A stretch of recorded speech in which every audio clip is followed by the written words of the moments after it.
Today's guest is Meinl Cymbals artist Anup Sastry. Anup is one of the most brutal and precise metal drummers on the scene today. Whether he's wearing a hoodie or a plaid button-down, Anup is an absolute monster on the drums.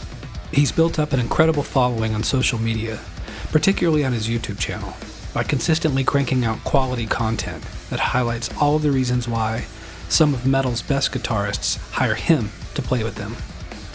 Gigs with artists and bands such as Marty Friedman, Devon, Thompson, Sky Harbor, Monuments, and Intervals have earned Anup accolades far and wide as a drummer. In addition to being a great drummer, Anup is also a great engineer and producer, and is consistently being hired for other artists' projects. His knowledge of sound and how to capture it has not only served those who've hired him, but it's also served him for the content he creates on his own. It's always incredible sounding. I sat down via phone recently to chat with Anup about all things that may or may not pertain to a Meinl Radio podcast. It's funny because usually when I speak with Anup, his sensible, polite professionalism, for some strange reason, tends to make me want to joke with him and bust his chops a little. I get the feeling that he's always left thinking, dude, what kind of a clown do I have for my artist relations guy? But he always handles my joking pretty well, and we've always worked really well together. I restrained myself during this podcast from any chops busting and tried to rise to Anup's level of maturity. Hopefully I succeeded. Anyway, enjoy the podcast. I'd like to welcome everybody into the Meinl Radio podcast. Today we've got my good friend and longtime Meinl Cymbal artist Anup Sastry with us. Anup, what is up, brother? How's it going, Chris? Thanks for having me. Yeah, dude, it's good to have you on the show, man. This has been a long time coming. I've wanted to pick your brain about some things for a while, so I'm going to jump straight in, and I'm going to assume that people that are listening to this, some of them, maybe don't know anything about you. So, you don't have to, I'm not going to ask you to, dig back forever and ever. But, give us the good idea, your backstory about music and drumming. Yeah, sure. Majority of the artists I've played for, I guess, really just lies within the metal genre. So I've done some tours and recorded some albums, I guess, for, No. Wait. I'm going farther back, dude. I want to know, Oh, damn. Go back. Yeah, how did you get into drumming? Oh, damn. That was in 6th grade concert band. I remember my best friend at the time, he was a snare drummer, I guess. He just only played the snare drum, and I played the clarinet. And he played the simplest thing. The simplest groove between the rim and the snare head. And I was sitting in the front row, with my clarinet in hand, and I just remember turning around and being jaw dropped that he just made that happen. You know what I mean? Mm. And yeah, from then on, I begged my band director to let me switch, and he was completely against it. He ended up leaving the following year, and then Mrs. McKendry, still remember her name. She's awesome. The next year, she just totally, I guess she saw how enthusiastic I was about trying to learn to play drums, and she was like, "Yeah, of course, definitely, hell yeah, go switch." So that's pretty much. So what made you start with clarinet to begin with?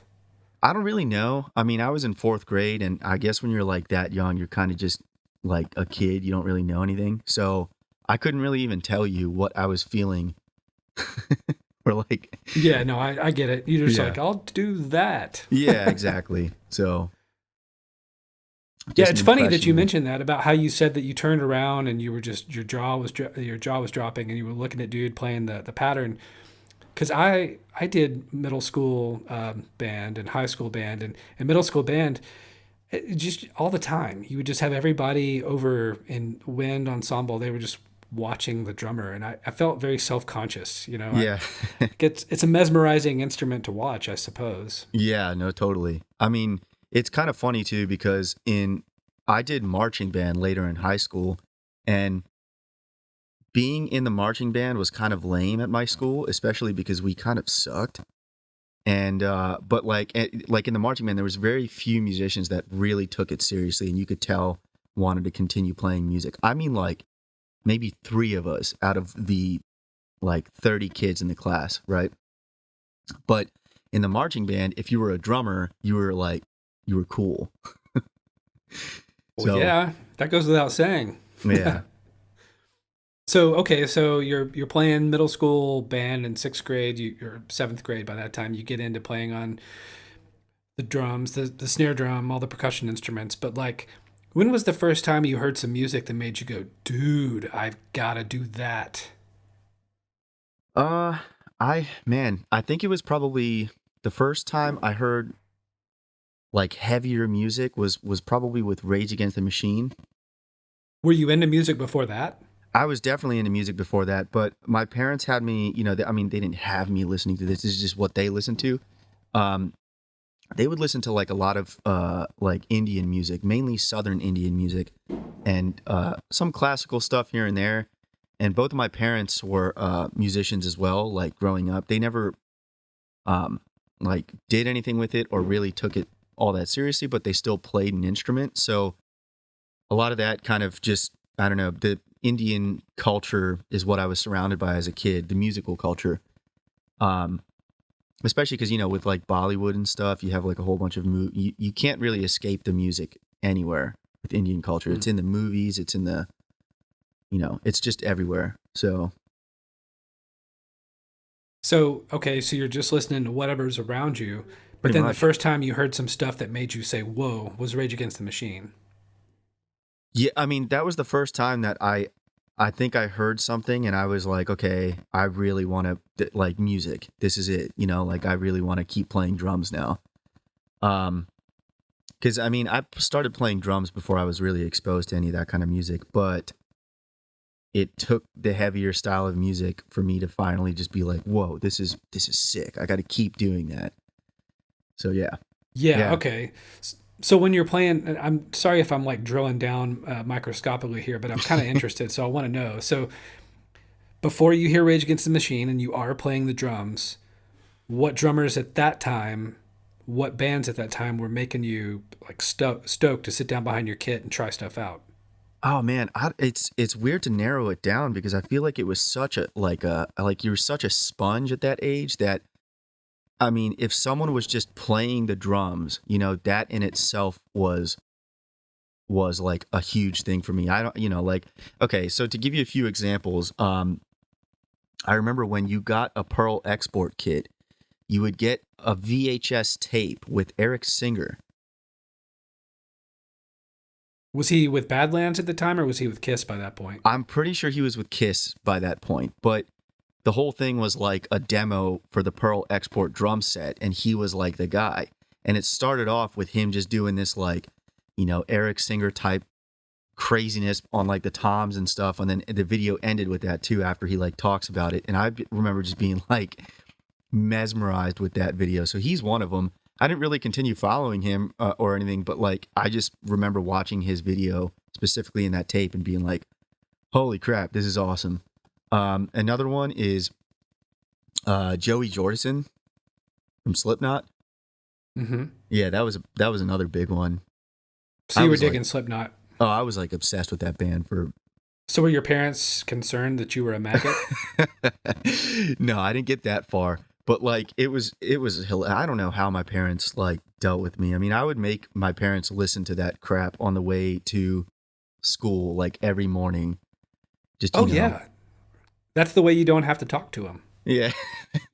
You just put on music that's really loud. My mom and I were talking about this yesterday for Mother's Day.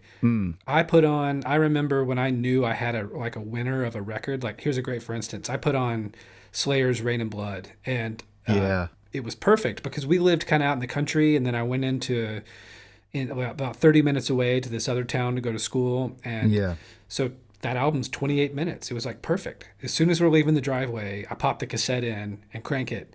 She listens to the whole record, to her credit. And when we get there, she doesn't even look at me. She just looks dead ahead and goes, I don't ever want to hear that album ever again. And I'm just looking at the tape going, hell yes. Yeah. Success. Oh, man. That's another one. Dave Lombardo, man. That dude rips. Oh, yeah, totally. I mean, Rain and Blood and South of Heaven, those two albums for me, with as far as like Dave Lombardo drumming goes, man, yeah, untouchable. Yeah, for sure.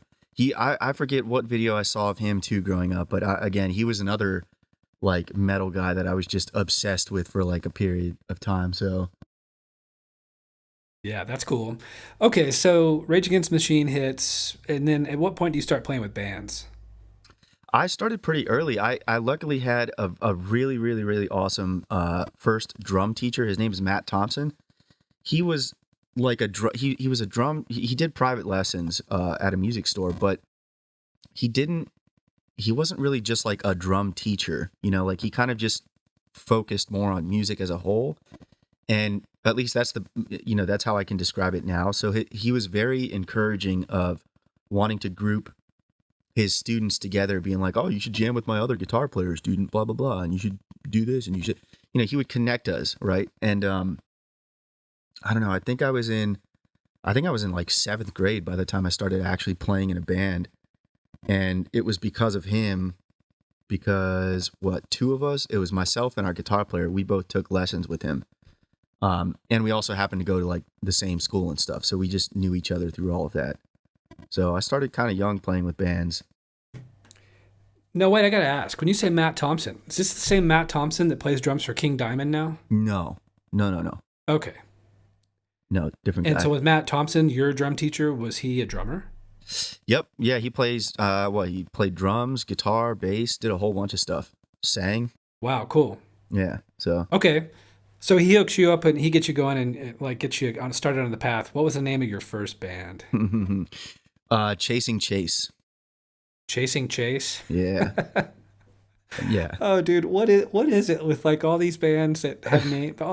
Like all the Vans Warped Tour bands from back around 2004 and 5, they all had these names that sounded like cheesy romance novels that your grandma would read. Yeah. Or their names sounded like retirement homes or something. I have no clue. I mean, it originated mainly because our guitar player had a younger brother named Chase. So I don't know. We were kids, so like Chasing Chase just stuck. And what was hilarious about that time period for me was that I was so stupidly obsessed with drumming that because in middle school, you're at that point where you start having lockers at school, right? And you're not like completely accountable, but like you're a little bit more accountable than you are in elementary school. You have to actually like show up to different classrooms and stuff like that. And like, you're a little bit more responsible for being on time to all that stuff. Right. So I would actually bring cause we used to rehearse at his house in downtown Frederick, which was, I don't know, maybe like 10-15 minute drive from where I lived at the time. And the school I went to was also in downtown. So we could literally just walk to his place in like 10 minutes. Right. And so what I would do was I didn't have a drum kit at the time. So I would bring, I did have a drum kit at the time. Anyways, I would bring like cymbal stands, full on like cymbal boom stands and like a pedal case with my Pearl eliminators at the time, just stuff them in my locker. And then I had this way of essentially like having my backpack on, but the straps at the bottom, I would tie that around these stands so that when I'm leaving school, I just look like I'm going hiking, but instead I just have all this drum gear attached to my backpack and I'm just walking to this guitar player's house so we can rehearse and like write music. Dude, that's full on, man. You were serious. Yeah. Yeah. And like, I remember my rack toms were like on the kick drum, because his kit was not that great. It was pretty messed up actually, but I remember using bungee cords to essentially tie like the sides of the rack toms to the rafters in the ceiling so that they at least like stayed in the same spot and like didn't rotate on me and stuff. And then I also remember putting like a cinder block in front of the kick drum because it kept moving forward. Oh yeah. So yeah, you're not the first guy that's had to do that with the cinder blocks. It won't be the last one either. Yeah. Yeah. It's good. It's good. It's character building, right? So oh, totally. Well, this leads me to another question. So you grew up with another Meinl Cymbal artist, Alex Ruettiger, and I think you've told me that he was maybe a year younger than you or something. So in school, but that just one day he just walked up to you and just sort of put it out there that he was a drummer too. Yeah. Is that about the long and short of it? Yeah, pretty much. It's kind of funny how we met though, because what he said to me was just hilarious. But we were kids, so it didn't even matter. But like, we just ended up becoming friends anyways. I was in this like accelerated math program, which meant that I had to walk to the high school for math and then come back to the middle school and then have gym class with the sixth graders while I was in eighth grade. So Alex was in sixth grade at that time. And that's where we met in the locker rooms. He comes up to me. It's like, "Hey, you're Anup." And I was like, "Hey, you're Alex. Oh, you play drums. My friend blah, blah, blah says you're really not that good at drums." That's what he said to me. Wow. Yeah. So, I mean, what did you say to that? Did you just shove him? I don't even remember. All I remember was it wasn't even like a big deal. I was kind of like, "Oh, okay, whatever, cool." And then I hope you pushed him. No, nothing at all. Yeah. I mean, a comment like that deserves a shove straight into the lockers, just bam. Yeah. So, but yeah, long and short, that's how we met. Well, dude, I got to ask, man, that makes me think, like, from around the area that you're from, there's like this whole group of drummers from up there. There's Matt Halpern and you and Rudy, and then a guy named Grant McFarland. Yeah. And Matt Greiner, like right? Greiner's from there, right? He's from Pennsylvania. So is Grant, I believe, as well. But close enough by, correct? Close enough. It's like maybe an hour and a half to those guys. I mean, dude, it's crazy. Like, there's this whole pocket of like progressive metal drummers from your area. It's kind of weird. Yeah, it is pretty interesting. I mean, it's what's really interesting too is I didn't even know those guys existed until I got into metal myself. You know what I mean? So, yeah. I hadn't even heard any of those names until, well, I mean, I had heard Matt Greiner because August Burns Red was a pretty big metal band growing up as well. But yeah, I didn't know of Matt, and he ended up becoming a huge influence. It's actually kind of funny the first time I saw Matt. And wait, which Matt? Halpern, sorry. Was he wearing a V-neck the first time you saw him? Oh yeah, dude. He was. It was the 2009 Thrash and Burn tour, and I was already super into metal, right? Like, I mean, I was a metalhead at that point, but I didn't really know too much about progressive metal, and I knew of Periphery, right? Like, I had heard their stuff, but I didn't really like know much about Misha, all the stuff that he had written before that. So my friend and I, my guitar player for that current band I was in, him and I go to this tour in Baltimore, and here's this like tall, lanky white dude with like a V-neck that just looks like he just got off a beach or something. And he's like loading on this haggard drum set with these like cracked cymbals and stuff. And I'm like, what is happening right now? Like, this is Periphery. And then they start playing like, Icarus Lives and like Totlamat, and the entire room is just jumping. And I remember being at the front row watching these guys just kill it, and I don't know. Yeah, I that was like the show that did it for me. As soon as I saw him play, as soon as I heard their sound and stuff, it was just like, holy shit, whole new world. Wow. So that was like the moment where the idea of progressive metal drumming really struck a chord with you. Yeah, man. Cause like you have this drummer that's just playing like these like funky grooves, but it's metal. So, yeah. Well, I'm curious. You've played with some insanely talented guitarists over the course of your career. A lot of them, actually. So, do you feel like you've got a pretty good handle on guitarists and their temperament, like kind of the collective temperament of a guitarist, as far as how to work with them, or are you still throwing a curveball every now and then? I think it's still a curveball, just in the sense of like every musician is just different, and like. I mean, like working with like Jeff Loomis, for example, was completely different from working with Marty Friedman. But you kind of nailed it on the dot. Like I definitely do think I kind of I do understand a little bit more like working with guitar players, especially when you're like being sent demos and stuff to track drums to or to learn a song of, and like they wrote it. Yeah. So.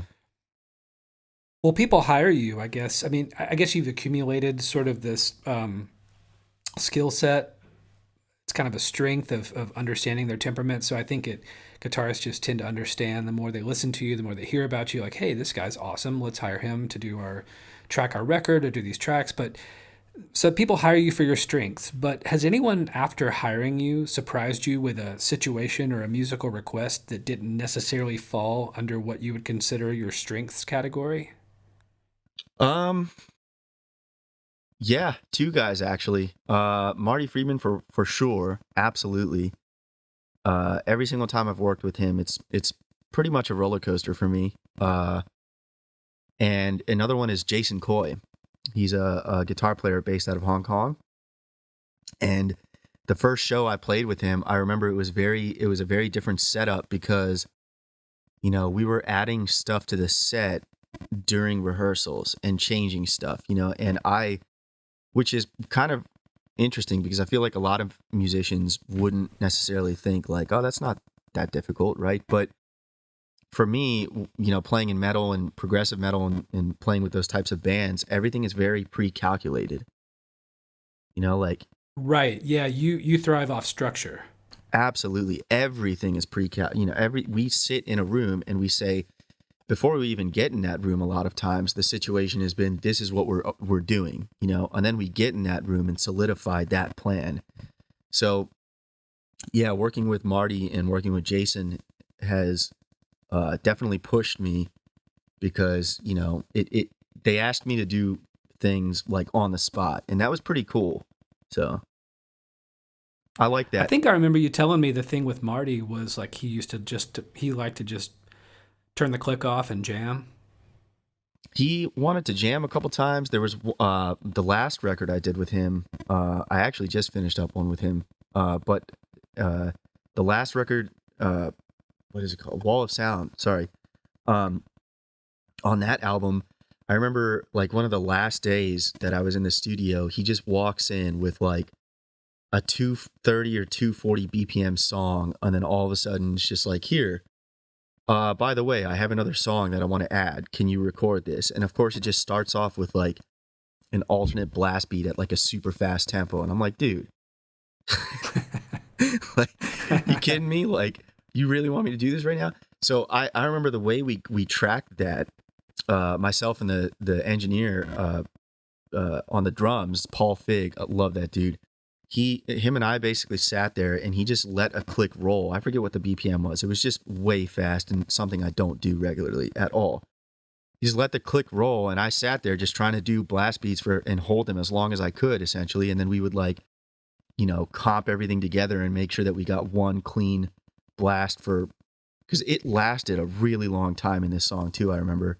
So anyways, those kinds of like on the spot challenges have always, I like them, but they definitely take me out of my comfort zone. I'm much more used to like structure and plan. Well, I remember you calling me from tour with Marty, and you said that he liked to have like a jam. He was like, I think the way you explained it to me was like, man, these guys almost come from like a classic rock background, and they just want to throw down and have a jam. Like, Yeah. I think you mentioned it was happening during the set at some point, but Yeah. I don't really know how it turned out. Was that right? Yeah, it was very interesting, man, because the drummer that he normally takes on tour is much more he gets up on stage and he kills it and does that, Me on the other hand, I'm like rolling up on stage like half the set I have mapped out to a click, the other half I don't, and like like I guess he just hasn't really done that in the past. I mean, I think they've played to a click live. They just haven't done it as like regimented as I am used to, And like one of the segments, for example, of his set, like he would bring on someone from the audience to come up and actually jam with him. Wow. Yeah, and that was always super interesting because you have many cues happening, right? You have like you're trying to keep obviously steady tempo and letting the guitar players have their fun up on stage while having literally a fan from the audience with the guitar plugged into a cab.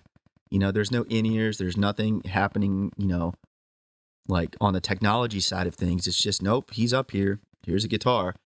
And you have all these variables of like, okay, when is Marty trying to cut it, or when are we going to transition into the next thing? When is the guitar tech going to come up and get the guitar from the guy, or all this kind of stuff that I just have never done ever with a band.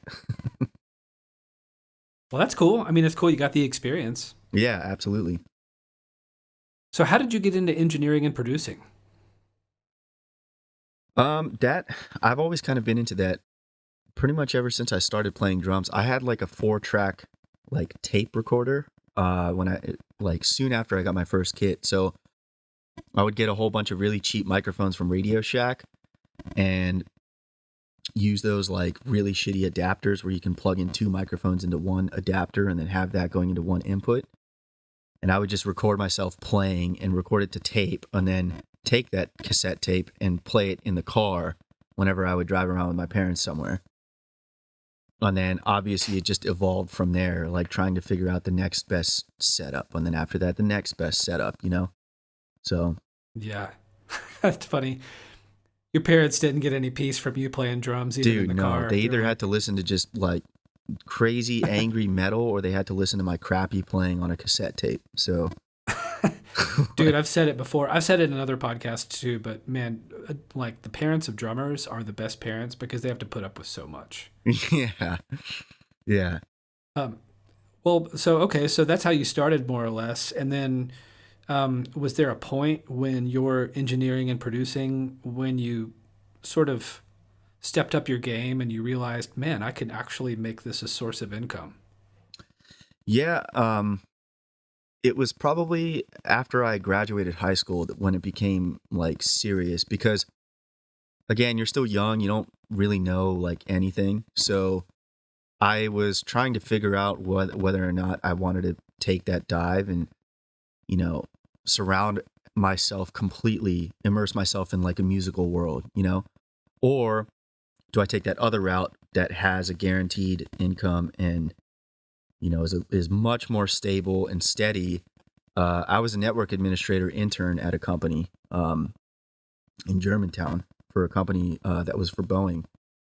And, that job was awesome. It was really well paying and all kinds of stuff. And then, but it didn't really make me happy, So I'd say right after high school is when I just took that dive and decided to go to a trade school for engineering. In like closer to DC while going, and that was at night. And then during the day and like in the morning, I was going to a community college for music theory.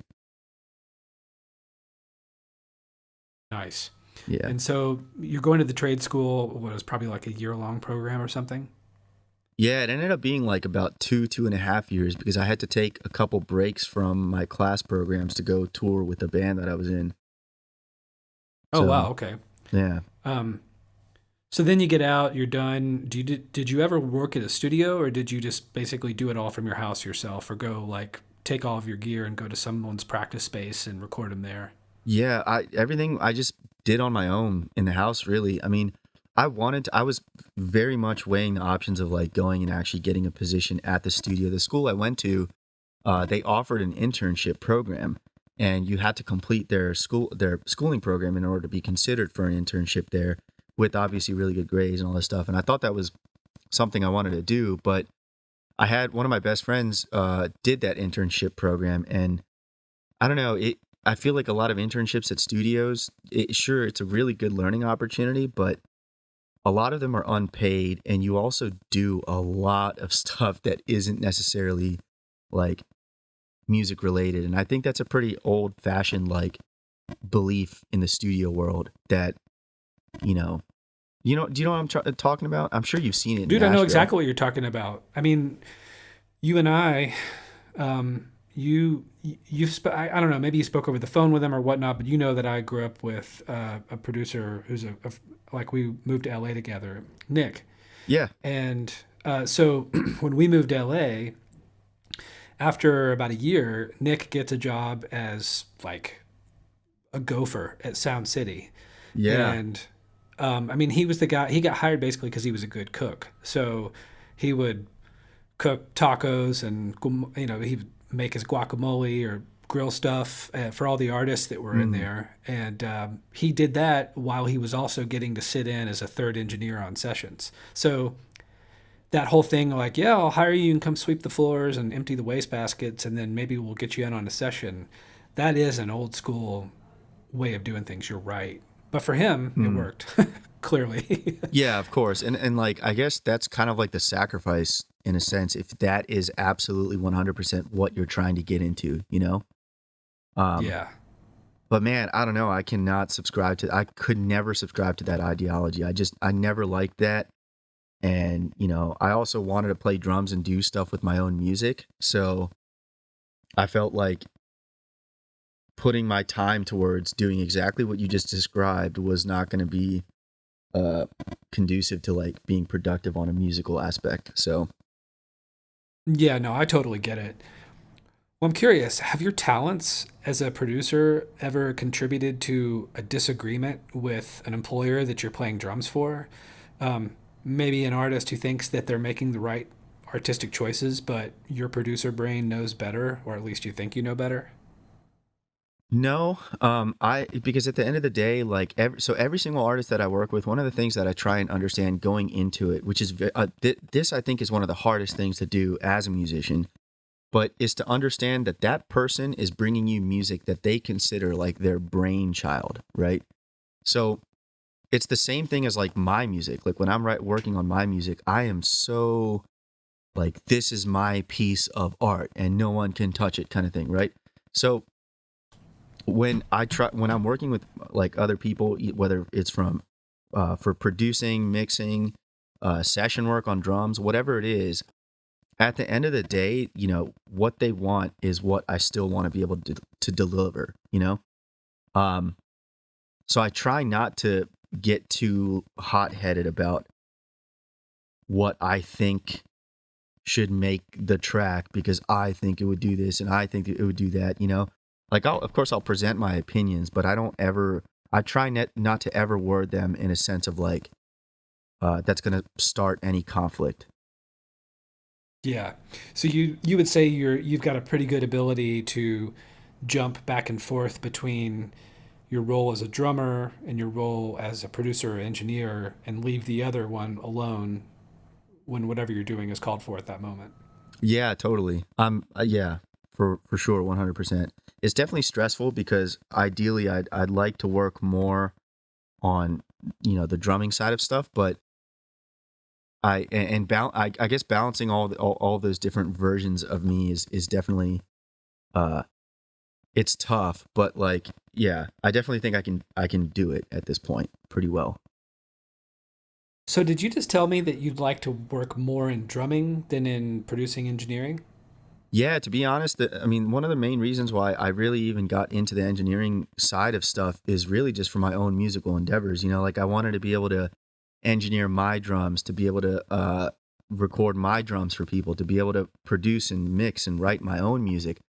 And I haven't really, and maybe this is just because of the decisions I made or what, but you know, I haven't really gotten like larger budget opportunities for mixing and mastering, which is understandable because there's all kinds of great, you know, producers and mixing engineers that I wouldn't even put myself at the same table with, you know, like Nolly, for example, right?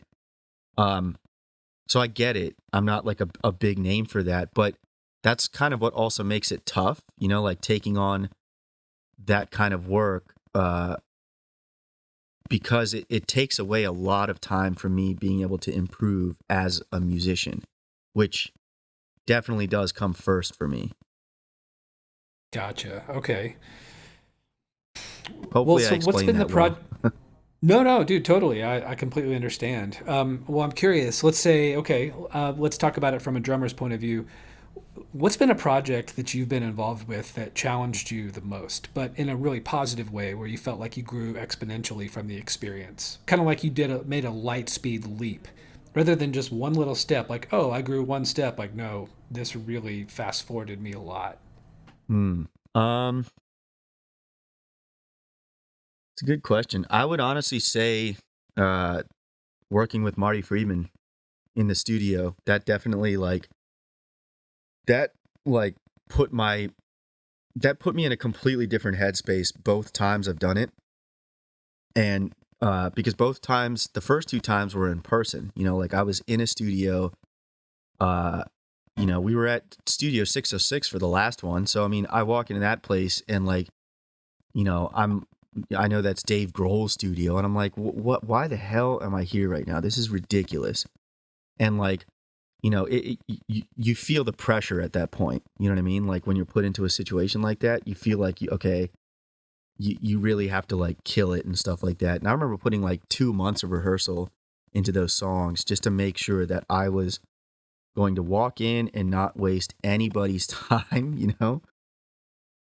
And more importantly, with as much preparation that there was going into a gig like that, there was also this like willing or openness and willingness to be put under a lot of scrutiny, because my playing for those albums were always picked apart because Marty knows what he wants for his songs. So even though I might record something for a song, I need to be prepared to 100% take all kinds of notes and criticism and all this kind of stuff. And you can't let that affect like your confidence in your playing in that given moment.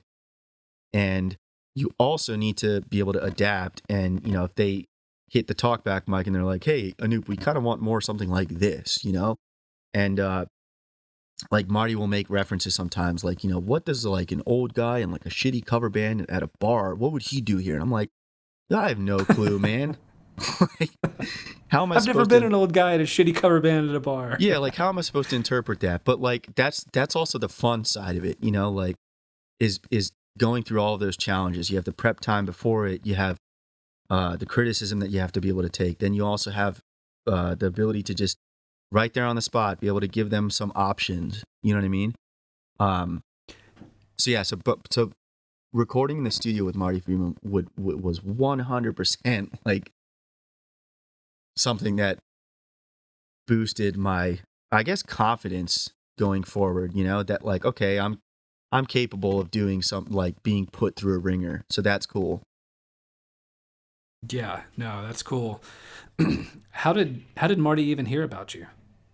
He did guest solos on one of the first bands that I was in, Sky Harbor, and the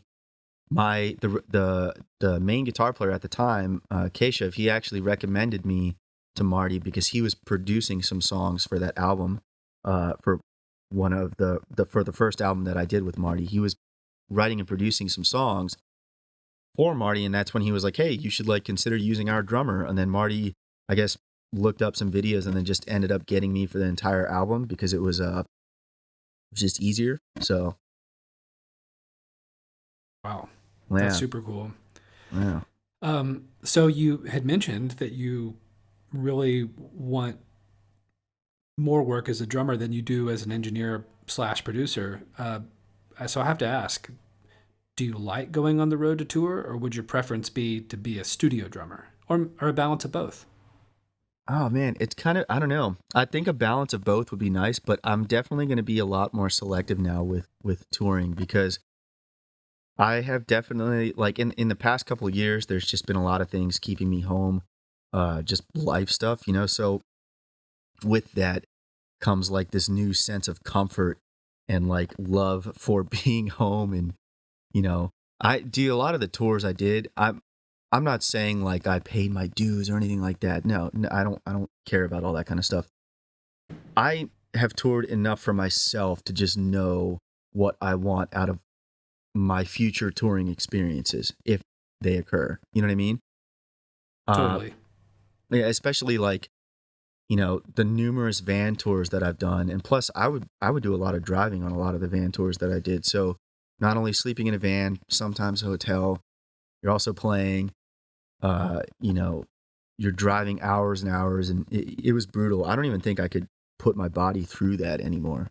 But yeah, so ideally, yes, to answer your question, I would like to get a lot more work from the session drumming side of things, if possible. But yeah, I don't know. We'll see. Like I said, I'm going to be selective about touring. That's all. Yeah, no, I get that. Well, what's a gig that you would love to be called to do? Like, what's your dream gig? Where let's just say that this artist or this band is listening to this podcast right now because you didn't know that they were a fan of Anup. and you want them to know that you would be stoked to do their tour, who would that artist or that band be? Oh man, I actually kind of already got that offer, and it didn't happen. Who was it? Devon Townsend. Oh, right. You recorded some on his record, correct? Yeah. I did that last record, Empath, with him. It was three of us. It was myself, and two other drummers. Morgan Ogren was one of them. Sam, man, I'm gonna butcher his last name. I'm not even gonna try. No, it's Policelli. He's a Meinl Cymbal artist. Yep, yeah, he's super sick. And unfortunately, I couldn't meet Morgan, and that would have been awesome because I've followed his playing for years now. Sam is super cool. That was awesome to briefly hang out with him. So yeah, but yeah. But that would be playing with Devon would be a gig you would totally be into. Oh man, that was yeah, that would have been awesome. That would have been so much fun for sure. Just because the music is all over the place, you know, and like a lot of the songs that I did specifically with him on that album, I was able to really just like dig in and just be myself as far as how I hit the drums, you know? There was definitely still some technical stuff, but it wasn't anything over the top that would completely take me out of like my element as far as not like, you know how like when you're behind a drum kit and you have to play something way super difficult, you kind of just approach it differently. Oh yeah. Yeah. So there wasn't anything like that did that for like an entire song, for example. So then again, he also has a lot of fast stuff, hence why, you know, I didn't play all of the songs on the album. I mean, Sam killed. I don't know if you've listened to some of that stuff, man. There is some fast playing on that album. I've not listened to that record, but now we're talking about it. I'm going to have to, after this podcast, I'm going to have to hop off and listen to it. Yeah, there's a song on there, Genesis. I remember I tracked that entire song. And during the chorus, I tracked like my part, what I originally had thought was going to, you know, make the final version. So I just did my piece and then went home. And then I remember hearing it later when he released it. And dude, he had Sam do like a blast beat at, I think that song was at 130. So 260 BPM, 16 notes. That's super fast. The entire chorus is just an alternating blast beat. Ridiculous. Yeah. So. Well, I'm curious. So you got married within the last, couple of years? It's been 2 years now? Yeah. Coming up on 2 years in December. Yeah, I thought it was somewhere in between a year and 2 years. Mm-hmm. And your wife is a guitar player. So what's it like being married to a musician? Do you guys go off into separate rooms to work on your own projects and then meet back up at dinner time? Pretty much. That's exactly what we do. It's pretty awesome, man, because like, again, everything that we do, because we both have very similar aspirations, like when it comes to trying to make video content and writing music and all this kind of stuff. So, we can kind of feed off each other with that mindset. And it helps because both of us are, you know, trying to surround ourselves with that environment, you know, like being constantly involved with music and, pursuing those endeavors that like when we talk about stuff, we're also still talking about music, you know? And it's also inspiring too. I think we kind of push each other a little bit to, you know, take that next step with whatever we were trying to do. So that's pretty cool. And she knows like so much more about like camera stuff than I do, which is amazing. Because I think my video quality, although I still think there's so much room for improvement over just the past few years, like picking her brain about it, has really helped me improve that. So that's super cool. Yeah, dude, don't ever change your avatar, the one where you're looking at the camera because you thought you broke it. Oh yeah. You know what I'm talking about? Yeah. Yeah. So do you have that for all of your socials, or is it just like for a couple of them? I think that's just for YouTube right now, I think. Okay, so anybody listening, go to YouTube and look at Anup's avatar. The way it was explained to me was that Anoop, you were looking up at your camera because you thought it was cracked. I straight up thought it was cracked, but it was like a hair or something. It was like a cob. I don't know. There was something just right there across the lens, and I was freaking out. Oh, dude, it's laser focused concern on your part. Yeah. It's really funny. But what I love is that you took that like screenshot of that and made that your avatar. It was a nice way of laughing at yourself. Yeah, totally, man. Totally. I'm like, I don't know. I'm pretty, I don't know. I feel like I'm pretty laid back a lot of times, and it's cool for people to see that kind of stuff with musicians and artists, like occasionally get a glimpse into their real self. Yeah, totally. So, Well, I got a couple more questions for you. sure, man. Here's a question that I'm sure a lot of people would want to know. You've told me, but you need to tell everybody else out there. So, on a lot of your video content, you're wearing a hoodie. So why are you wearing a hoodie when you drum? I don't really know anymore, to be honest. It's just become like a comfort thing, I guess. At first, I just did it because it kept me like warm, and like I would enjoy actually sweating a whole bunch playing live and stuff, and like I don't know, that was just like my go-to thing. And uh having the hood up and having my headphones over it sometimes helped. Like, this is going to sound stupid because I know there's plenty of smarter ways to achieve something like this, but it would like kind of muffle out some of the top end when I was, playing live with my click track, because I had to have everything cranked because I'm hitting super hard. And I don't know, the hoodie just kind of like stuck around, and it just became a thing. And now, I don't know, now if I post a video without it, people are like, "Where's the hoodie? Are you broken? What's wrong?" So, Dude, I think it's cool. I know that there's a lot of people you'll see in the comment section on YouTube like, "What's up with the hoodie?" yeah. So, I figured I'd ask. Yeah. Well, I got one more question. Sure. Now, you have a super distinct sound when you play. When you came to Nashville and you did videos for us, I noticed that when I sat out in the room with you while you were checking your drums, it was really similar to what I've heard on YouTube with the videos you produce. And Cool. like that was a good thing. It really kind of showed me, what we all know, tone comes from your hands. Mm. But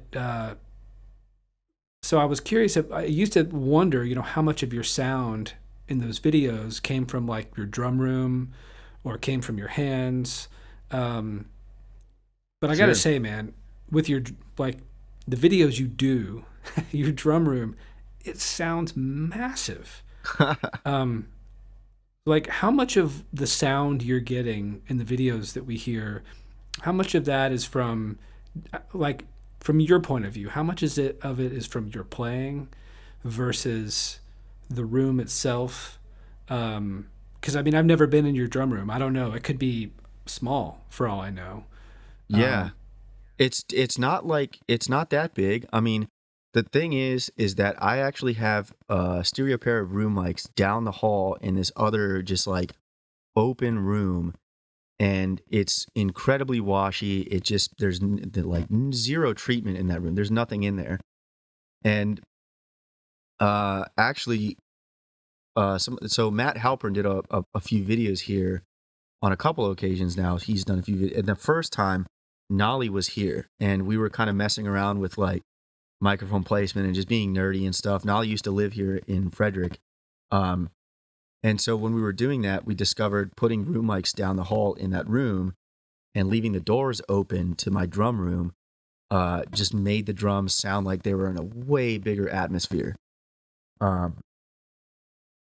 So So basically, like a natural reverb chamber, like a professional studio would have. 100%. Yeah. So it was a really, really, really awesome discovery, because that is 100% what I rely on now for all of my mixes for drum videos. I don't really have isolation down here because it's just a piece of a finished basement, so like I don't have, yeah, I just track with the doors open because that's what sounds the best. And so, yeah, to talk about like the processing and stuff like that for videos, I am 100% relying on two things: close room and far room. The close room kind of helps like tie the kit together. One thing that I used to do in my earlier videos is trying to find all this separation when mixing drums.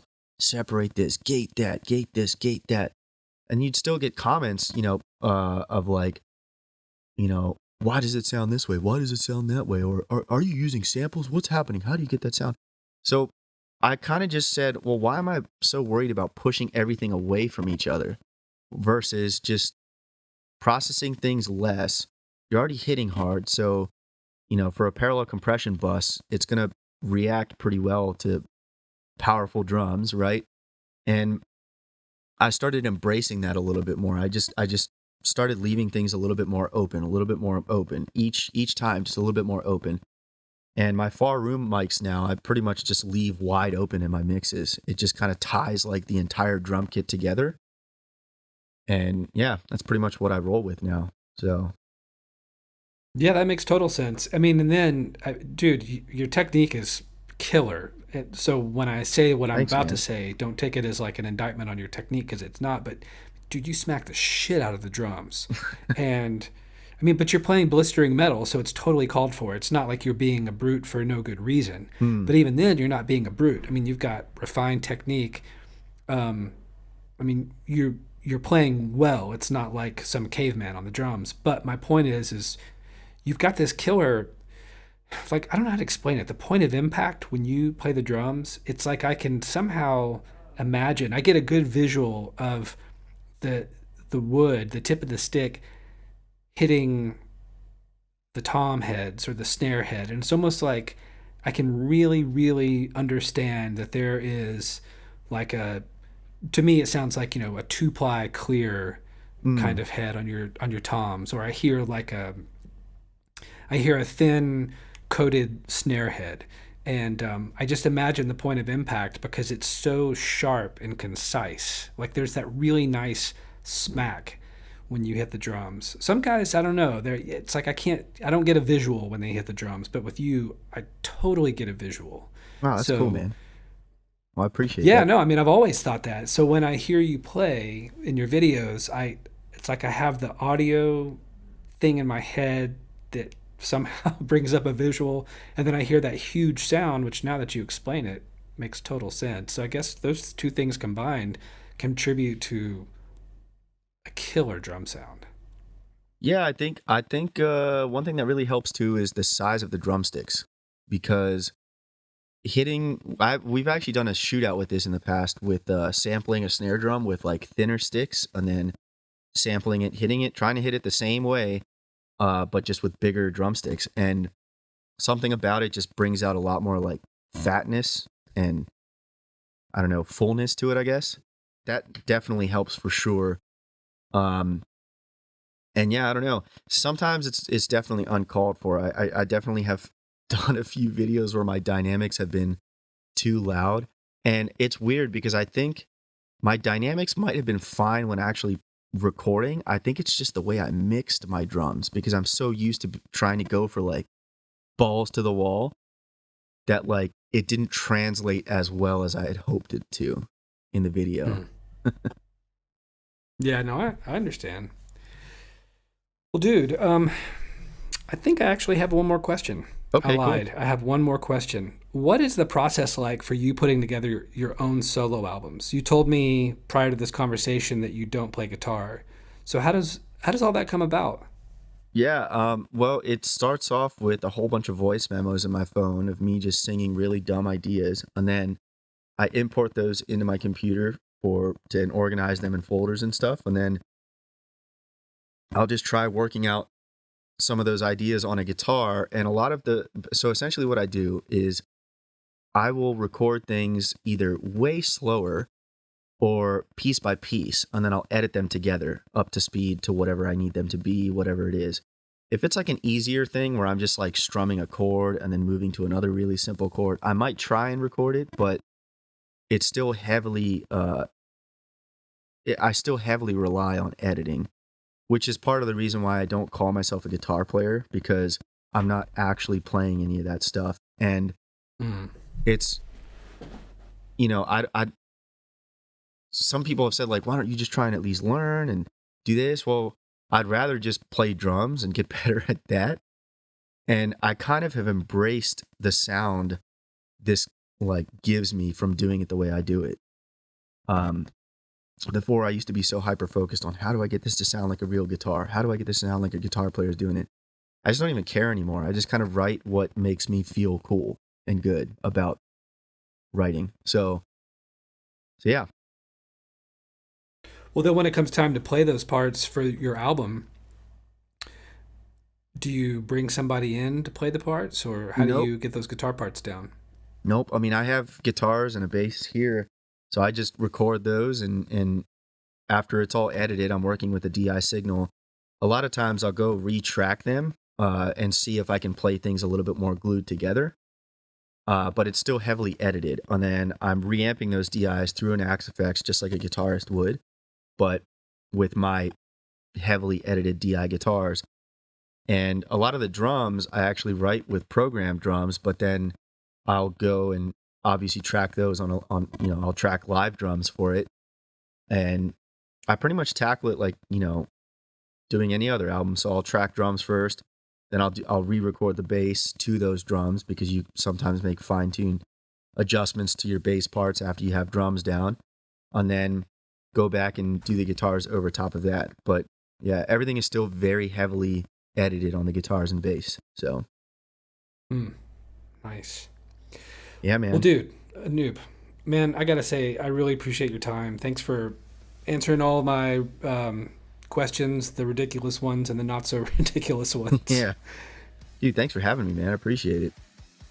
Yeah, man. I appreciate it. And thanks, dude. Yeah, absolutely.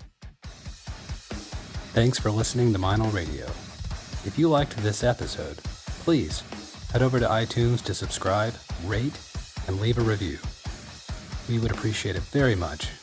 Thanks, and we'll see you soon.